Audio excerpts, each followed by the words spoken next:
¿Qué tal? Un saludo a todos los que están ya conectados. Vamos a iniciar con la sesión número 6 de A. Mándanos ahí tus comentarios. El día de hoy vamos a hacer un repaso porque se termina el módulo 1, Discipulado A. Entonces vamos a hacer un repaso breve de algunos conceptos que tuviste que haber, si no aprendido, por lo menos escuchado, ¿sale? Pero bueno, empezamos este discipulado con una pregunta que es muy básica y de allí viene todo lo que vamos a ir hablando después. Y la primera pregunta que tú aprendiste allá de la sesión 1 o 2 es: ¿cuál es la meta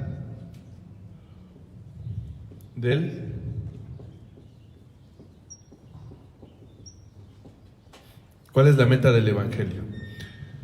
Si en la sesión 1 y 2 estuvimos hablando del Estado, y el Estado no es otra cosa más que el original. Cuando Dios creó a Adán y Eva, dice Génesis 1:26, fueron creados a su imagen y a su semejanza. Entonces el Estado tiene que ver con el diseño original que Dios puso en el ser humano. Tú recordarás que en el capítulo 3 de Génesis van a pecar o van a comer del fruto que Dios les había dicho: no comerás, porque el día que de él comas, ciertamente morirás. El estado de muerte entonces pasó vía herencia, palabra clave, a todos los descendientes de Adán y Eva, entre los cuales nos encontramos nosotros. El estado de muerte pasó vía herencia a todos los descendientes de Adán y Eva. Pero Dios le dio una promesa a la mujer y le dijo que de su simiente vendría o saldría un descendiente que le aplastaría la cabeza a la serpiente. Ahora ese descendiente es Cristo Jesús, que vino de la simiente de la mujer y que venció a Satanás en la cruz. Así que si tú no eres cristiano, pues estás del lado de los perdedores. Porque quiero decirte algo, que Jesús es el único que ha vencido sobre la muerte y sobre el diablo y todos sus chalanes. Bien, ¿cuál es la meta del Evangelio? La meta del Evangelio consiste en restaurar, palabra clave, restaurar la imagen,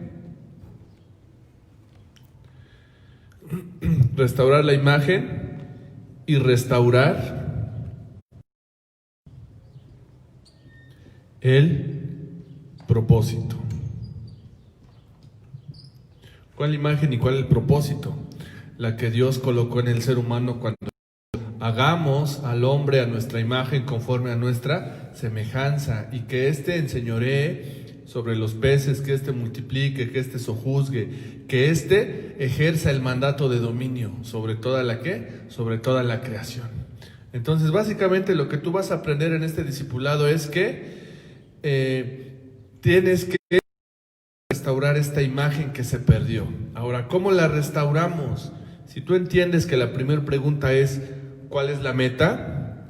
Y la respuesta es restaurar la imagen y restaurar el propósito.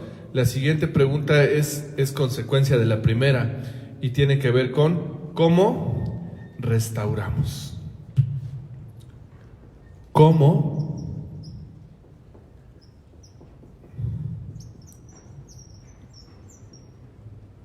restauramos?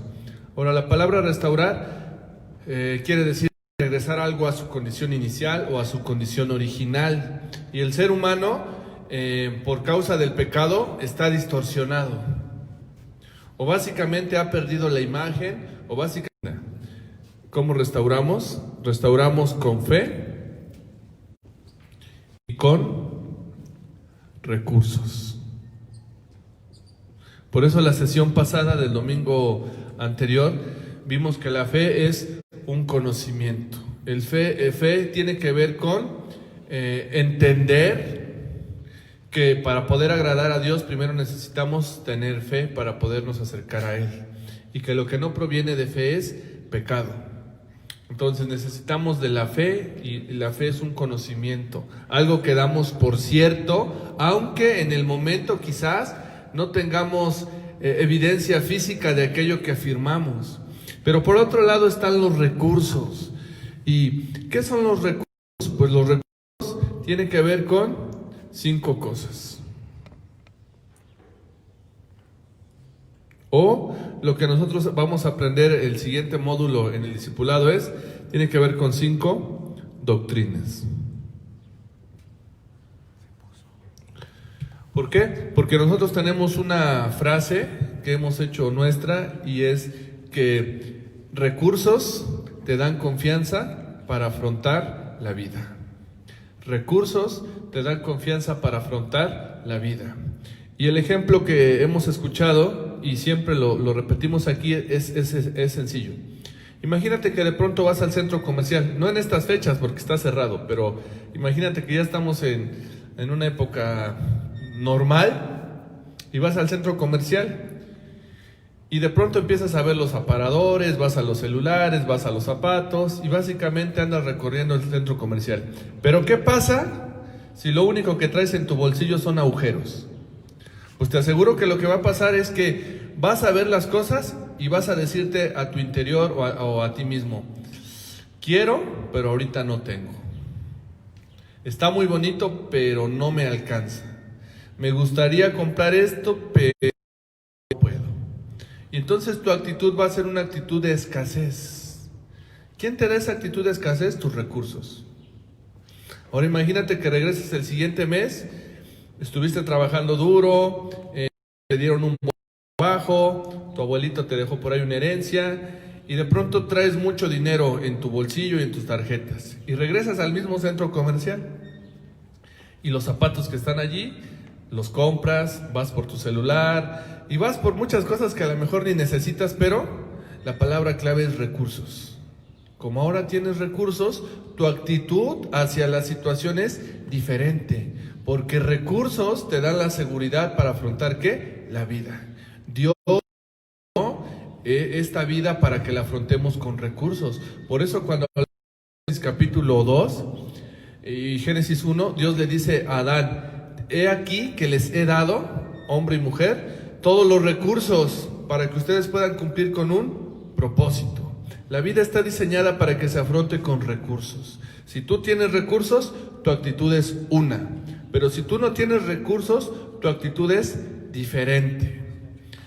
Ahora, estos recursos que tú y yo tenemos para restaurar no tiene que ver con algo que tú y yo logramos o con algo que tú y yo hicimos.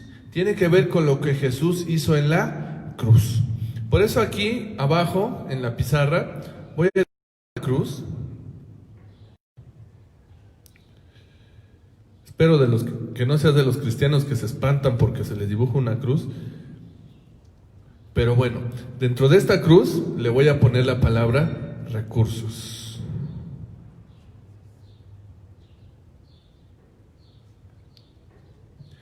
Recursos. Dios diseñó la vida para que ésta se afronte con recursos.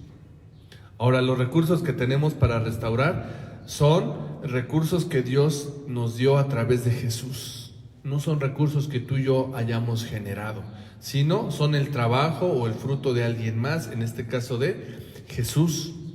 Ahora me gustaría que fuéramos a la sesión del día de hoy, sesión 6. Y la pregunta es clave y dice: ¿qué tanto conocemos a Dios? ¿Qué tanto conocemos a Dios? ¿Por qué es importante conocer a Dios? Porque cuando tú y yo conocemos a Dios, entonces entendemos el tamaño o la magnitud de los recursos que tenemos en Él. Mira, te voy a poner un ejemplo un poco, ¿cómo se podrá decir? Material, esa es la palabra, un ejemplo muy material para que lo entiendas. Imagínate que de pronto entra el hombre más rico o más millonario del mundo, que es el dueño de Amazon, Jeff Bezos, creo que se llama, y está rankeado como el número 1 en la lista de los millonarios con más de $100 millones. Yo ya lo conozco bien porque lo he seguido ahí en las redes. Y si de pronto él viniera y dijera, quiero adoptar a alguien, seguramente que yo le daría mi mano. Y no estaría pensando en que si va a ser un buen papá o no, en que si me va a tratar bien o no, en que si sabe español o no. Yo estaría pensando en sus recursos. Pues claro, porque imagínate que él decidiera heredarme el 1% de su fortuna. Pues con eso sería de los hombres más ricos de México. Entonces, ¿qué te quiero decir con este ejemplo tan material? que si tú conoces a tu papá, puedes también en el mismo sentido concluir acerca de lo que él tiene o de sus recursos. Entonces, cuando nosotros conocemos más a nuestro Dios y lo vamos conociendo, nos damos cuenta de que Él tiene recursos ilimitados. Y todavía mejor, fíjate que ese Dios tan abundante, tan rico, tan vasto, decidiera heredar no solamente el 1% de todo lo que Él tiene. Con ese 1% yo sería de los hombres prósperos que existen en este país y quizás en otros. Ahora, lo que Dios hizo por nosotros a través de Jesús va en el mismo sentido. Dios diseñó nuestra vida para que la pudiéramos afrontar ¿con qué? Con recursos, palabra clave. Él sabe que por nosotros mismos, por nuestros propios esfuerzos y méritos, jamás seríamos capaces de producir lo que Él puede producir. Y lo que Él produjo, lo produjo en Cristo Jesús. Él produjo estos 5. ¿Por qué es tan importante conocer a nuestro Dios? Porque una vez que lo conocemos, sabemos todo lo que Él es, lo que Él tiene y lo que Él hace.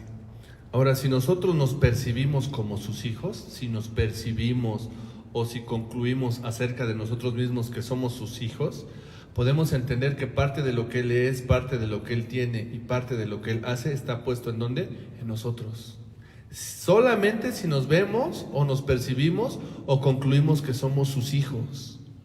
Ahora, si tú te estás viendo o percibiendo de otra manera, lo que vas a aprender en el discipulado A es que necesitamos mirarnos como Él nos mira, calificarnos como Él nos ha calificado, entendernos como Él nos ha entendido. Bien, y llegamos a la siguiente afirmación básica en este discipulado. Todo comportamiento es resultado de identidad. El saber quién soy yo va a definir mi comportamiento. El poder concluir e incluirme acerca de quién soy yo, entonces eso va a definir lo que yo estoy haciendo. ¿Qué pasa si de pronto tú te ves como un superhéroe? ¿Cuál va a ser tu comportamiento? ¿Vas a querer andar salvando personas, ayudando personas? ¿Vas a querer después ponerte un disfraz? Después vas a hacer tu canal de YouTube subiendo tus aventuras. ¿Por qué? Porque te percibes como un superhéroe. ¿Qué pasa si de pronto te percibes como alguien galán? Los muchachos, por ejemplo, en la adolescencia, cuando se perciben como que son los más galanes, pues empiezan a depilar, empiezan a sacar el pecho, empiezan a enseñar los músculos, empiezan a compartir sus selfies. ¿Por qué? Porque se están percibiendo como galanes. ¿Verdad que sí? Ahora, no te confundas. Tú y yo nos podemos percibir como lo que queramos. Inclusive yo conozco seres humanos que se perciben como si fueran animales. Por ahí está el hombre perro, el hombre serpiente, el hombre lagarto. Yo no los juzgo, pero lo que te quiero decir que su comportamiento es resultado de lo que ellos perciben que son o de su identidad. Para que tú y yo no estemos distorsionados o no tengamos una falsa imagen o un falso concepto de nosotros mismos, necesitamos ir a la fuente, y la fuente es Dios. Una vez que lo conocemos, podemos conocernos a nosotros mismos.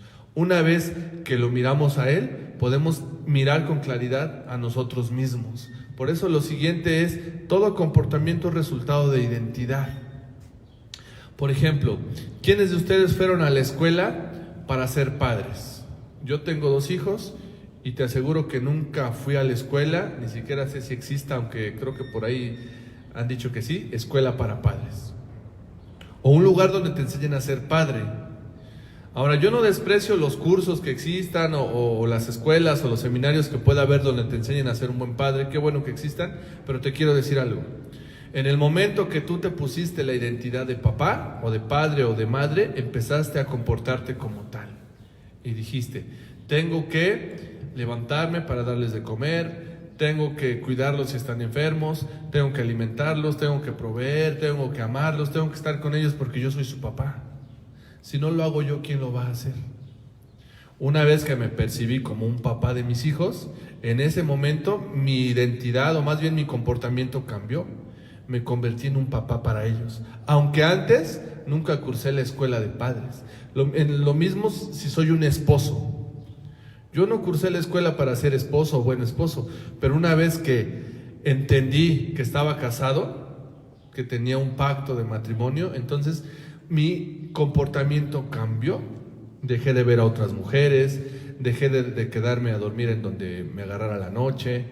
¿Sí me explico? Mi comportamiento cambió porque entendía que ahora era esposo, que formaba parte de una pareja. Entonces decimos que nuestro comportamiento es resultado de nuestra identidad. Y esa identidad solo puede ser la identidad correcta si podemos mirar a la fuente que es Dios. Mira, si tienes preguntas, déjamelas ahí como comentario en el Face y yo con gusto me daré el tiempo de responder. ¿Sale? Vamos a seguir aquí en la sesión. Y la siguiente palabra clave tiene que ver con herencia. Lo vuelvo a decir. La siguiente palabra clave del discipulado o de esta sesión es la palabra herencia. Yo creo que todos entienden herencia, pero para los que no voy a tratar de explicarlo. Yo trabajé por este teléfono, a lo mejor una quincena o dos, no sé cuánto, pero yo me hice de este aparato. Y yo le puedo dar este aparato vía herencia, o sea, como un regalo a quien yo quiera. Ahora, el que lo recibe no le costó nada, no trabajó, no se endeudó, nada. Simplemente tuvo que recibirlo y decir, está bien, acepto el regalo o acepto la herencia. Una herencia se define como disfrutar de los recursos o del trabajo de alguien más. En otras palabras, nadie produce su propia herencia. Nadie produce su propia herencia. Lo que tú produces lo puedes dar a alguien más. Cuando tú lees las Escrituras, te das cuenta de que en la mente del Señor está que todo lo que Él da es vía herencia, a través de un pacto. Lo vuelvo a repetir. Cuando tú lees las Escrituras, te das cuenta que todo lo que Dios da, o todo lo que Dios hace, lo hace mediante herencia vía un pacto. Herencia vía un pacto.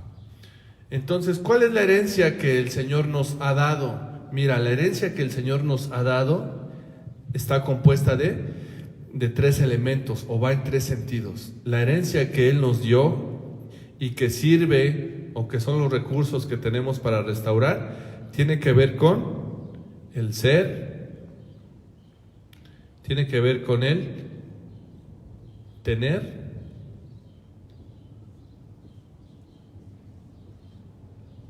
y tiene que ver con el hacer.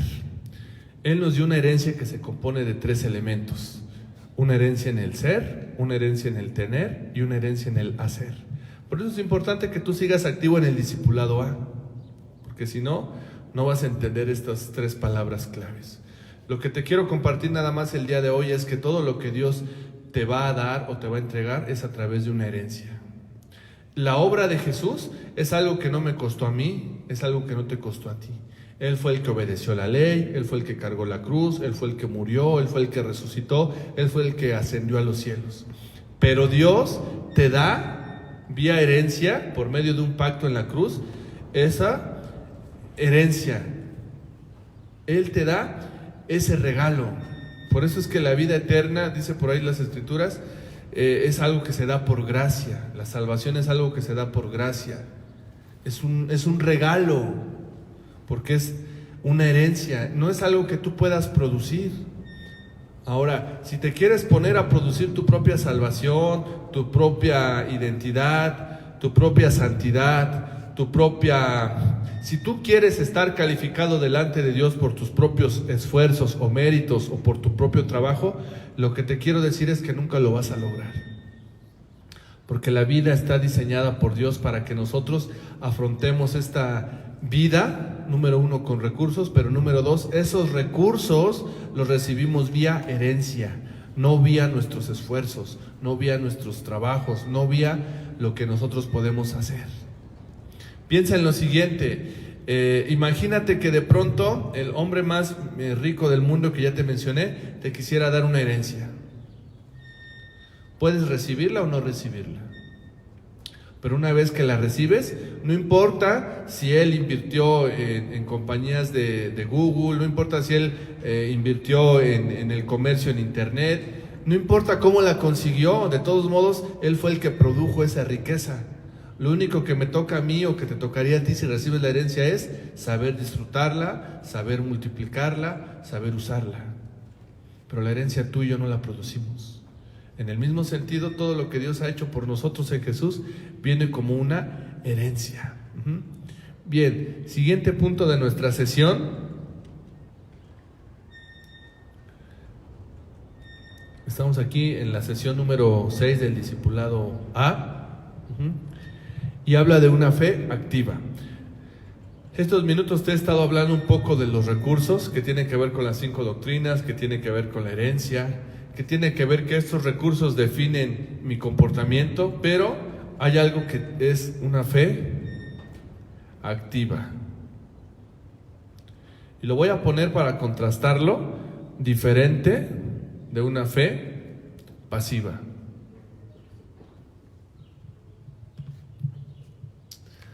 A veces cuando nosotros leemos las Escrituras, si no las leemos en el contexto y en el entendimiento que solo el Espíritu Santo nos puede dar, podemos concluir mal.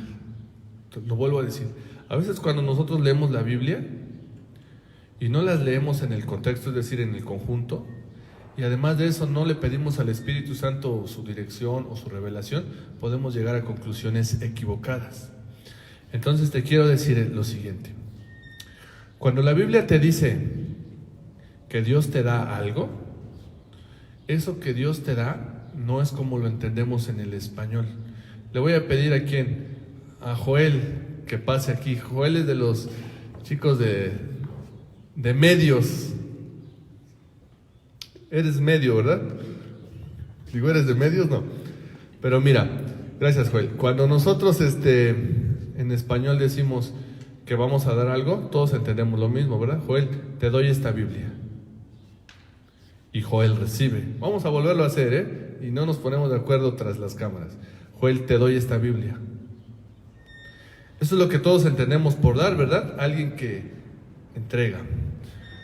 Pero muchas veces cuando leemos las Escrituras, Dios dice en el entendimiento de las Escrituras: Joel, te doy esta Biblia.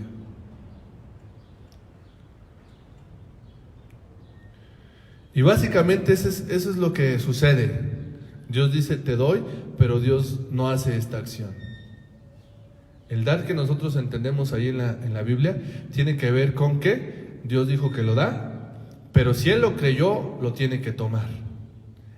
¿Verdad que la acción es diferente? Vamos a volverlo a hacer primero en mexicano y después lo hacemos en la cultura del cielo. Joel, te doy esta Biblia. Porque en mexicano entendemos el dar como ese acto, pero cuando nosotros leemos las Escrituras, Dios dice: Joel, te doy esta Biblia. Exacto. Si él creyó la palabra, él la va a tomar. Gracias, Joel. Puedes seguir durmiendo, digo. Puedes seguir poniendo atención. Tiene que ver con fe activa o fe pasiva. Ahora, vamos a poner un ejemplo más bíblico. Está Dios allí en la generación de Moisés, y desde antes, desde Abraham, pero está ahí en la generación de Moisés, y Dios le está diciendo a Moisés que Él les ha dado toda la tierra que está del otro lado del Jordán. Y lo único que Dios le permite a Moisés es que suba a un monte para que él vea la visión. Y lo único que puede hacer Moisés, dice la Biblia, es mirar la tierra de promesa, pero no le es permitido cruzarla, pero sí le es permitido verla. Pero hay una siguiente generación llamada Josué. Y Josué tenía la misma promesa que tenía Moisés, que tenía su abuelo, que tenía sus antepasados, que tenía Abraham. He aquí, a toda tu descendencia le voy a dar por heredad toda esta tierra a Abraham. Y está de pronto la generación de Josué y la promesa sigue siendo la misma. Josué, he aquí delante de ustedes la tierra a la cual prometí que daría ¿a quién? A tus padres. Y Dios agarra y dice la palabra y se queda viendo.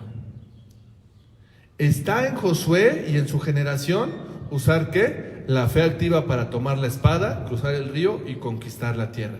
Pues no que Dios ya se las había dado. Si Dios se la dio, ¿por qué Dios no sacó al amorreo, al filisteo, al jebuseo? ¿Por qué Dios no los quitó? ¿Y por qué Dios no los llevó a poseer la tierra? Te quiero decir algo, porque estás o necesitas cambiar tu entendimiento. Cuando Dios da algo, lo que Él espera de ti es que uses tu fe activa, o en otras palabras, que camines y que todas tus municiones estén apuntando a lo que Él dijo. Si entendiste el ejemplo de Josué, va en ese sentido. Dios le dijo, esa es su tierra, pero ¿qué crees? La tierra está habitada, la tierra tiene gigantes. Y Josué dijo, no importa, de todos modos subiremos y tomaremos. Porque fe activa tiene que ver con creer lo que Dios dijo y accionar para que se cumpla eso que Dios dijo. Ahora, lo que nosotros aprendemos en el discipulado es de que cuando nosotros hablamos de fe, no hablamos de una fe que está pasiva, que está cruzando de brazos. Dios dijo, Dios hará. Pues no, Dios dijo para que tú escuches, te levantes y actúes. ¿Te acuerdas del ejemplo de la semana pasada de Jonatán y su escudero?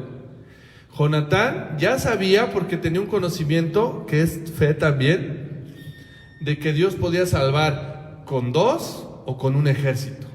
¿Y qué hizo Jonatán? Pues Dios puede salvar con 2, vamos a esperar a ver si Dios salva. Pues no, lo que hizo Jonatán es decir, ok, Dios puede salvar con 2 o con ejército, lo único que quiero es una señal. Y una vez que Dios da la señal, Jonatán le dice a su escudero, ¿sabes qué? Dios va a salvar con 2, por lo tanto subamos. Porque Jonatán entiende que la fe es activa, es algo que tiene que movernos, tiene que hacernos actuar. Ahora, si tu fe es una fe pasiva, que está esperando a que Dios cumpla, a que Dios haga, que si Dios dijo, ¿por qué no lo ha hecho? Tienes que arrepentirte. Tienes que entender que la Biblia, cuando Dios dice que Él da algo, literalmente tú lo tienes que tomar. Cuando Dios dice que Él promete algo, literalmente tú lo tienes que anhelar y lo tienes que arrebatar. Lo tienes que poseer. Esa es una de las palabras, yo creo que dan más significado a lo que estoy diciendo. Lo tienes que poseer.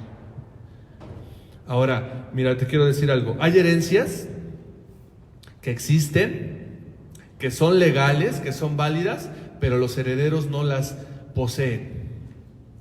En los Estados Unidos, y desconozco si en México también existan, pero sé que en Estados Unidos hay empresas o más bien despachos jurídicos que se encargan en notificarle a los herederos que tienen una herencia, porque ellos lo desconocen. Y les dicen, ¿sabes qué? Alguien que quizás no conoces te dejó en su testamento y yo te digo cómo cobrar esa herencia si me das un porcentaje. ¿Por qué? Porque hay herencias que existen, que son legales, pero que hay personas que son herederos y que no han hecho suyas. Y hoy te quiero decir algo, hay una herencia en Jesús que existe, que es real, pero hay herederos que no saben que es suya. Y necesitan activar su fe, o que su fe se activa para decir, sí Señor, eso que hiciste es mío o es para mí, y poseerlo, tomarlo. Parte de la misión de la iglesia es andar notificando a los herederos que tienen una herencia y decirles, ¿sabes qué? Yo te ayudo o yo te digo cómo puedes obtener esa herencia. Porque la herencia es legal, la herencia está allí, pero hay herederos que andan por la vida sin saberlo. Por eso es que parte de la misión de la iglesia es restaurar la imagen. Ahora, restaurar el propósito tiene que ver con algo que vamos a aprender después, pero lo primero que quiero que entiendas es que una vez que tienes la imagen, lo siguiente que tienes que restaurar es el propósito. No basta con que la imagen sea restaurada, lo siguiente es restaurar el propósito. Ok, vamos a ir cerrando en esta parte. Y antes de pasar al cierre, algo más que vimos en el módulo 1 tiene que ver con las necesidades profundas.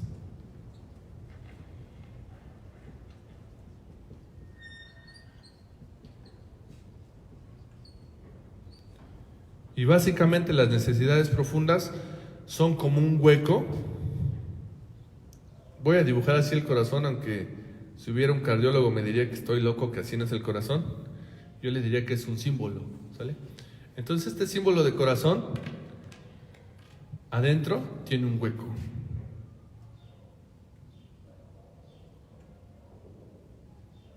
con otro símbolo llamado cruz, ¿verdad? Está esperando ser lleno. Y muchos de nosotros que no sabíamos, o que no entendíamos, o que no conocíamos al Señor, queríamos llenar este hueco con forma de cruz, con algo con forma de círculo. ¿Crees que pueda este círculo llenar esto? Habrá alguien que diga, sí, pues haces un circulote y se llena. Pues no, porque aparte de esto tiene profundidad. Afortunadamente mis clases de dibujo aquí me pueden ayudar.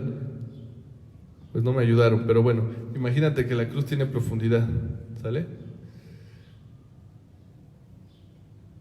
Más o menos, ¿verdad? Bueno, echa a volar tu imaginación. O imagínate que alguien dice, no, pues yo voy a llenar ese vacío que tiene forma de cruz con estos triángulos.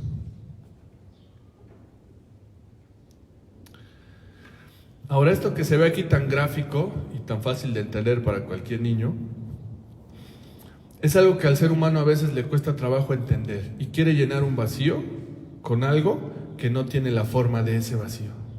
Se busca sustitutos y hablamos de que hay sustitutos llamados, por ejemplo, la moda, los amigos o los grupos sociales, o el dinero, o la apariencia, o las filosofías, o el entendimiento. Hay muchas cosas que el ser humano se ha inventado. ¿Para qué? Para querer cubrir esa necesidad profunda. Génesis capítulo 3 dice que de pronto Adán y Eva comen del fruto que se les había prohibido, y lo primero, o una de las primeras acciones que hacen es tomar unas hojas y cubrir su desnudez. Tratan de cubrirse y se esconden. Ahora, yo no sé si se escondieron en qué cosa, pero lo más seguro, y esta es mi teoría, y lo vuelvo a decir, es mi hipótesis, yo creo que se escondieron detrás de un árbol. Tenían las hojas, afortunadamente aquí traigo mi indumentaria, sus hojas, y después se cubrieron detrás de un árbol. Trataron de esconder su desnudez detrás de un árbol. ¿Y un árbol de qué es? Es de madera, ¿verdad? Pero muchos años después, Jesús fue desnudado. Y lo digo con todo respeto porque es cierto, porque los romanos le quitaban su ropa a los que iban a ser ejecutados. Porque aparte de exponerlos al dolor físico, los exponían a la burla de la gente que los veía. Y entonces Jesús fue desnudado y fue puesto en un madero, o fue puesto allí clavado en una cruz. Pero muchos años antes, en el huerto, unos hombres que concluyeron que estaban desnudos se escondieron también, pienso yo, tras un madero, tras un árbol. Lo que te quiero decir es lo siguiente: el único que pudo cubrir la desnudez del ser humano fue Jesús. El único que pudo tapar esa desnudez espiritual o llenar esas necesidades profundas fue Jesús. Ahora, ¿cuáles son las necesidades profundas que vimos en sesiones pasadas? Número 1 tiene que ver con la necesidad de ser amado. Otra tuvo que ver con la necesidad de ser aceptado.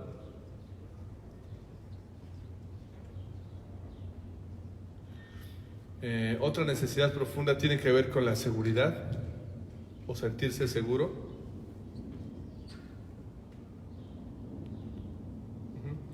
Otra de las necesidades profundas tiene que ver con la necesidad de propósito.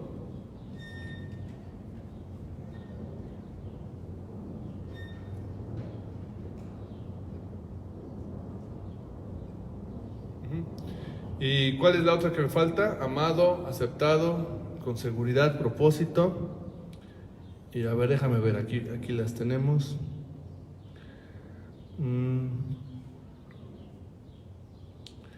Sentirse amado, propósito ya está.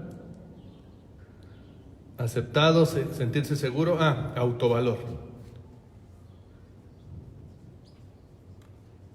Ahí están las 5 necesidades profundas.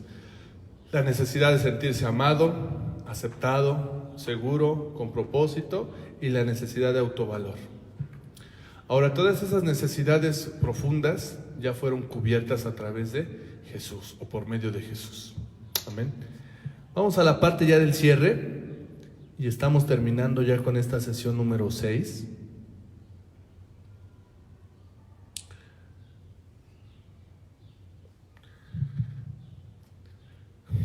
Dice, preguntas y respuestas. Mándame tus preguntas en esta semana, mándamelos ahí por comentario y yo me voy a dar a la tarea de responder. Puede ser de esta sesión o de las pasadas, pero sí es importante que si tienes alguna duda, como no pudimos tener esta interacción aquí, al menos en las redes hazme llegar tus preguntas. Y también 2 de tus conclusiones, ¿sale? ¿Qué es una conclusión? Es una afirmación, es algo que nosotros damos por cierto. Después de mirar las escrituras, después de mirar los conceptos, nosotros hacemos conclusiones, hacemos afirmaciones acerca de lo que estamos hablando, ¿sale? Entonces hazme tus conclusiones. Aquí está una conclusión: todo comportamiento es resultado de identidad. Tiene que ser en palabras quizás cortas, pero que sean tus palabras, no trates de rebuscarlo, ¿sale? Entonces mándame preguntas, mándame tus conclusiones, por lo menos 2. Y tarea número 6, es importante que también hagas tus tareas. Escríbeme para que yo te diga cuál va a ser el medio de entrega, pero dice, tarea número 6, responde las siguientes preguntas. A. Describe qué es vivir en esfuerzos. Describe qué es vivir en esfuerzos. Lo que tú aprendiste el domingo pasado es que a mayor esfuerzo, ¿mayor qué? Frustración. A mayor esfuerzo, mayor frustración. ¿Te acuerdas del ejemplo de querer saltar el techo y querer tocar el techo con saltos? Todos podemos intentarlo y después de 10 años de estar salte y salte nos vamos a frustrar porque nos vamos a dar cuenta de que no hay esfuerzo humano que alcance para lograr la meta. Y hoy muchas personas en las iglesias están haciendo cosas a través de esfuerzos. Lo único que les quiero decir a esos hermanos amados es que después de años de seguir intentando lo mismo se van a dar cuenta de que no hay esfuerzo humano que logre para cubrir ciertas cosas. Necesitas de recursos. Ok, entonces describir qué es vivir en esfuerzos. Inciso B, ¿qué quiere decir herencia legal? Mira, ahí échale una leída al internet, pero una herencia requiere de un testamento. Es decir, la herencia existe, pero para que pueda ser entregada o para que pueda estar de acuerdo a la ley necesita haber un testamento. ¿Y qué es un testamento? Es un documento, ¿verdad?, que especifica cuál es tu herencia. Y allí viene al final firmado ¿por quién? Por aquel que está dando la herencia. ¿Sí me explico? El testamento tiene que ver con la herencia y es legal porque viene todo un procedimiento para que sea válido. Te quiero dar un ejemplo en el Antiguo Testamento. Cuando Abraham, por ejemplo, Dios le había dicho que, a ver si alguien ahí me ayuda con la cita. De pronto, Abraham y Dios van a hacer un pacto, ¿no? Donde hay unos animales que van a ser despedazados, van a ser partidos. Y bueno, buscan ahí la cita en su casa, pero te describo el pacto. Estoy hablando de un ejemplo de herencia y de herencia legal. En aquellos tiempos, en la época de Abraham, los que pactaban, de este lado está Abraham, y de este lado está Dios. Y básicamente lo que sucedía es que llevaban unos animales y estos animales los tenían que partir a la mitad. Entonces, no soy bueno dibujando, pero ahí está la mitad de un animal y aquí está su otra mitad. Entonces vete imaginando el escenario. Por un lado hay animales muertos, por otro lado hay sangre, por acá tengo otro pedazo de un animal, de este lado está su otra mitad. Así era en la antigüedad, pero el efecto es el mismo, hacer un pacto legal. Ahora, lo que tenía que suceder entre aquellos que convenían en hacer el pacto es que tenían que caminar alrededor de los animales, y básicamente caminaban en este sentido, en medio de los animales,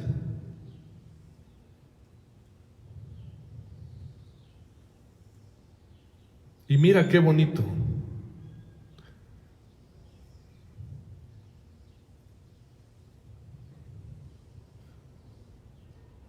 Cuando ellos caminaban en medio de los animales, formaban algo más o menos así. Lo vuelvo a dibujar por acá.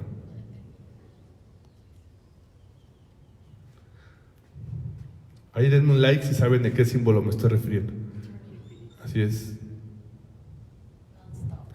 Y lo que dice la Biblia es que de pronto Abraham está ahí espantando, me imagino, a las moscas, está caminando, porque Dios obviamente no se va a manifestar físicamente en ese momento, pero Abraham parece ser que pasa todo el día espantando a las moscas, cuidando que los animales carroñeros no se lleven a los animales.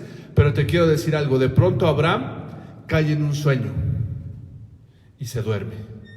Y lo que dice la Biblia es muy sorprendente, porque dice que hay una antorcha que está paseándose entre los animales. Hay una antorcha y por otro lado hay un horno de fuego. Ahora no recuerdo el pasaje en Génesis, pero lo puedes leer en la semana, pero lo que te estoy diciendo es lo que dice la Biblia.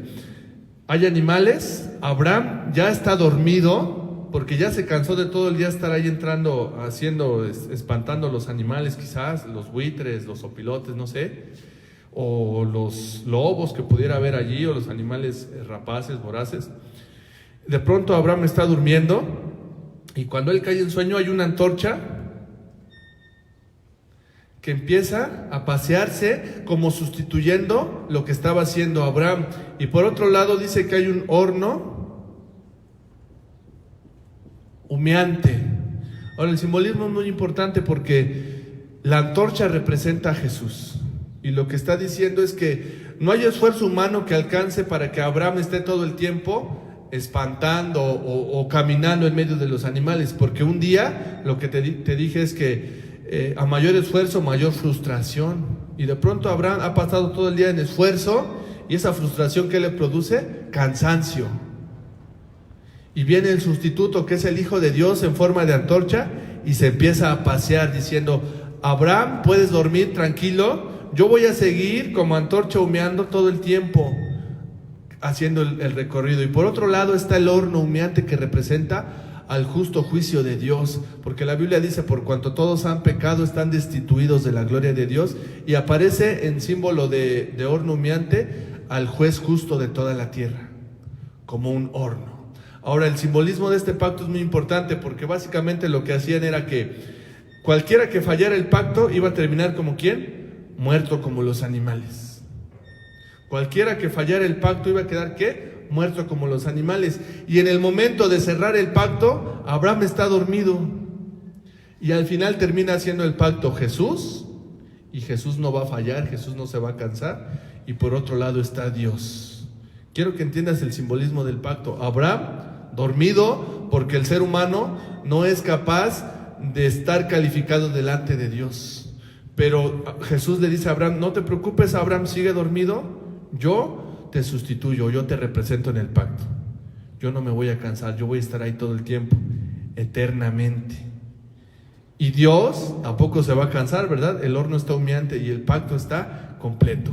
Lo que te quiero decir es que hay maneras legales de hacer las cosas. En la antigüedad eran pactos que se hacían con animales, y la consecuencia de fallar el pacto era que el que fallaba el pacto tenía que terminar como ¿quién? Como el animal, porque el pacto se entendía que era eterno o seguía. Entonces, lo que tú vas a buscar en tu tarea, en el discipulado, es ¿qué es una herencia legal? En esta época de Abraham esto era legal, porque eran las leyes, eran la forma en que lo hacían los seres humanos para ese tiempo. ¿Sale? Bien. Y bueno, esa es toda la tarea. Repito otra vez: describe qué es vivir en esfuerzos y ve qué quiere decir herencia legal. Esta semana es muy importante, muy clave, porque si tú no das respuesta de vida a través de las redes sociales, pues voy a suponer que dos cosas han pasado. Número uno, ya partiste con el Señor, lo cual me daría gusto. O número dos, no quieres seguir en el discipulado A, lo cual también me daría gusto. ¿Sale?